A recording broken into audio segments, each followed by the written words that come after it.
ভোটের দিন আপনার হাতে যে ব্যালট পেপারটি দেওয়া হবে সেখানে সুনির্দিষ্ট করে মাত্র 4টি বিষয় লেখা থাকবে এবং ভোটারদেরকে জিজ্ঞেস করা হবে আপনি কি এই সংস্কারগুলোর সঙ্গে একমত।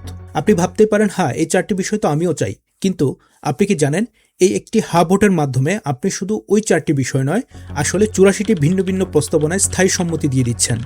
এই 84টি প্রস্তাবনার মধ্যে 47টি বাস্তবায়িত হবে সরাসরি সংবিধান পরিবর্তনের মাধ্যমে, আর বাকি 37টি বাস্তবায়িত হবে সাধারণ আইন, অধ্যাদেশ কিংবা নির্বাহী আদেশ দিয়ে। অর্থাৎ একটি ভোটের মাধ্যমে ভোটাররা একসঙ্গে বহু গভীর, জটিল এবং ভয়ঙ্কর রাষ্ট্রীয় পরিবর্তনের সম্মতি জানিয়ে দিবেন, যার অনেকগুলো ব্যাপারে হয়তো তারা জানেই না বা তাদেরকে জানানো হচ্ছে না।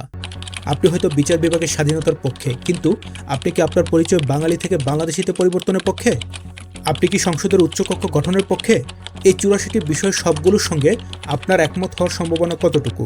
কিন্তু সরকার আপনাকে বেছে নেওয়ার সুযোগ দেয়নি। তারা বলছে হয় সব নাও, নয়তো কিছুই পাবে না। একে কি গণতন্ত্র বলা যায়? না, একে বলে প্যাকেজ ডিল বা রাজনৈতিক ব্ল্যাকমেইল।